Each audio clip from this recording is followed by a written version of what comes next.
ایک شخص ہے پاکستان کا ڈاکٹر طاہر القادری، جو آج کے دور میں قبر پرستی کے پورے کاروبار کا سب سے بڑا چیمپئن ہے۔ اس قبر پرستی کا پورا دھندا اس نے چلایا ہوا ہے۔ مردوں سے اس کے ڈائریکٹ تعلقات ہیں، مردے اس کے سامنے آ جاتے ہیں، اس سے باتیں کر لیتے ہیں، حال کی خبریں سنا دیتے ہیں۔ قبر پرستی کا بازار اس کا بہت بڑا بیوپار ہے یہ شخص، اور حنفی ہونے کا کتنا بڑے دعوے دار ہے۔ آئیے ان کی گفتگو سنیے۔ کسی نے ان کی حنفیت پہ شک کیا تو ڈاکٹر صاحب نے کہا میری حنفیت پہ کون شک کر سکتا ہے؟ ارے تم تو ایسے ویسے حنفی ہو۔ میں 15-20 سال عالم رؤیا میں خواب کی حالت میں ابو حنیفہ سے دین سیکھتا ہوں۔ حنفیت کا عالم تو یہ ہے کہ میں نے تو عالم رؤیا میں کوئی 15-20 سال کے لگ بھگ کا عرصہ امام اعظم رضی اللہ تعالیٰ عنہ کی شاگردی کی، آپ سے پڑھا ہوں عالم رؤیا میں۔ براہ راست تلمذ کا شرف ملا ہے عالم رؤیا میں بطریق منام۔ تو میں مر سکتا ہوں، حنفیت کیسے چھوڑ سکتا ہوں؟ یہ خوابوں کا شہزادہ ہے۔ 15-20 سال تک میں نے ابو حنیفہ سے خواب کے اندر علم حاصل کیا، ان کا فیض حاصل کیا۔ یہ برمنگم میں خطاب کیا اور 3-4 مہینے کے بعد وہ حیدرآباد میں خطاب کرنے کے لیے پہنچے۔ حیدرآبادی یہاں بیٹھے ہوں گے، پتہ نہیں انہوں نے کھٹا کھلا دیا یا مرچوں والی بریانی کھلا دی، حضرت کا ذاکرہ خراب ہو گیا اور فوراً کہنے لگے 9 سال تک میں نے ابو حنیفہ کے سامنے بیٹھ کر خواب کے اندر علم عالم رویا میں، خواب میں، عالم رویا میں اللہ کی عزت کی قسم، تاجدار کائنات کے نالین پاک کی قسم، عالم رویا میں 9 سال تک امام اعظم ابو حنیفہ سے پڑھا ہوں۔ اگر مسلک افراد پر آ جائے، اگر ہم سنی نہیں، روح کبیر پر کسی ماں نے سنی پیدا ہی نہیں کیا۔ 3 مہینے میں 15-20 سال سے 9 سال کیسے ہو گئے؟ باقی کہاں گئے؟ میری حنفیت پہ کون شک کرتا ہے؟ میں تو ابو حنیفہ کے سامنے بیٹھ کے دین سیکھتا رہا۔ تو ضروری ہے کہ ہم امام ابو حنیفہ رحمہ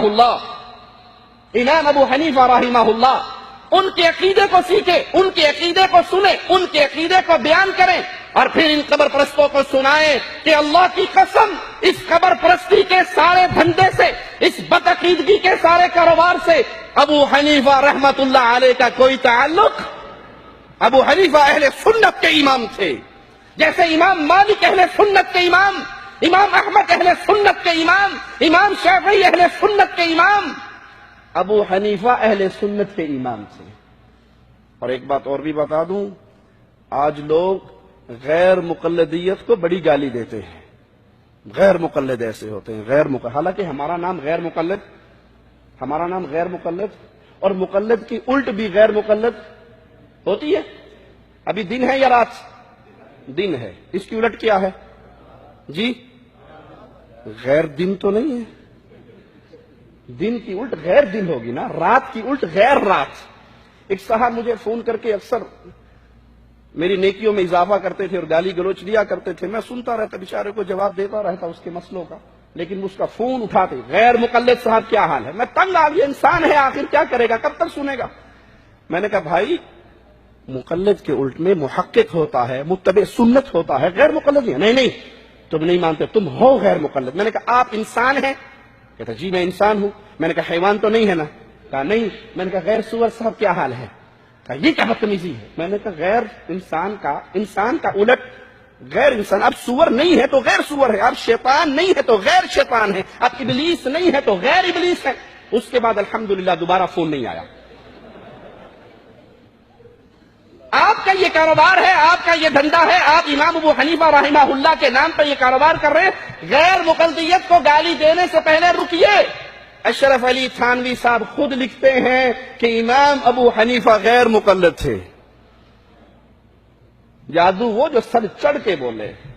تمہارے بابا جی تسلیم کر رہے ہیں اپنی کتابوں میں، تمہارے بزرگ مان رہے ہیں کہ ابو حنیفہ غیر مقلد تھے۔ اگر غیر مقلد ہونا بے دینی ہے، لا مذہبیت ہے، خارجیت ہے، تو ابو حنیفہ کو یہ لقب تمہارے باپوں نے دیا ہے، ہم نے تو نہیں دیا۔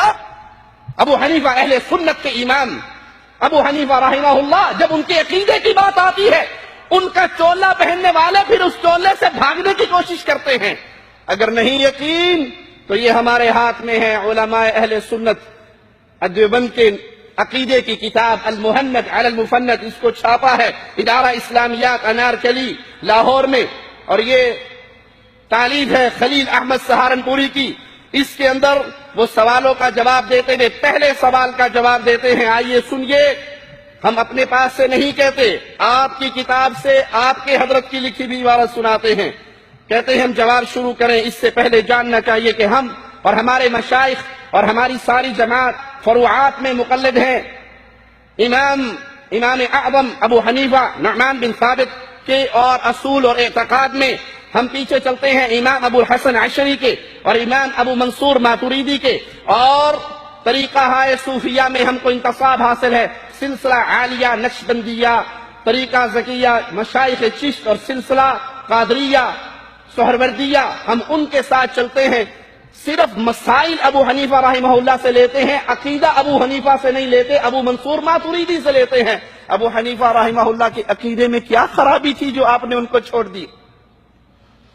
ایک طرف تو دعویٰ ہے کہ امام ابو حنیفہ رحمہ اللہ امام اعظم ہے، بھائی امام اعظم کے عقیدوں سے اختلاف کیا ہے؟ ان کو چھوڑ کے کسی اور کے در پہ عقیدہ سیکھنے کے لیے آپ کیوں گئے؟